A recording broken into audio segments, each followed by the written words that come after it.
Hello, today we will learn about Introduction to Strong and End tags.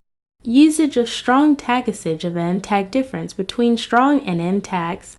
Best practices for using strong and end tags. Introduction to strong and end tags. HTML is the backbone of web development, and it provides a wide range of features to create beautiful and interactive web pages.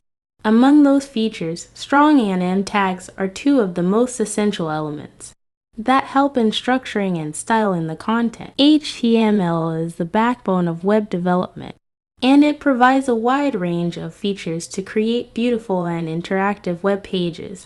Among those features, strong and end tags are two of the most essential elements that help in structuring and styling the content. The strong tag is used to highlight the important or significant text on a web page, and it gives more weight to the text. On the other hand, the end tag is used to emphasize the text and make it stand out from the surrounding text. Usage of strong tag. The strong tag is mostly used for headings, subheadings, and titles to give them more prominence and importance.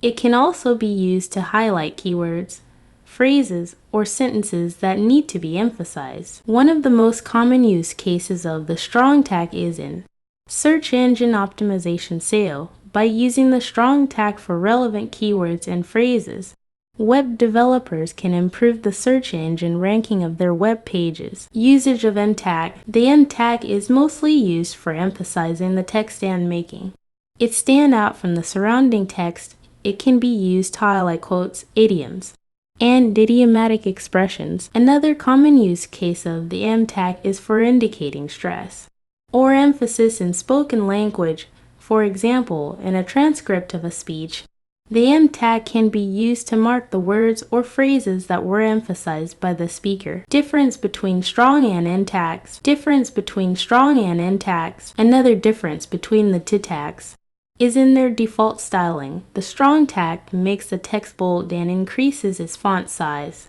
while the end tag only italicizes the text. Best practices for using strong and end tags. While using strong and end tags, it's essential to follow some best practices to ensure that the web page is accessible and readable for all users. One of the best practices is to avoid using strong and end tags for decorative purposes. Another best practice is to use these tags sparingly and only for the text that needs emphasis or importance.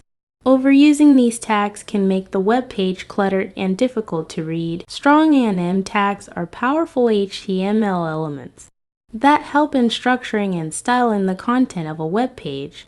While the strong tag is used to give more weight and importance to the text, the end tag is used to emphasize the text and make it stand out from the surrounding text. By following the best practices for using these tags, web developers can create accessible and readable web pages that provide a great user experience. Thanks for watching. Wait for more informative videos.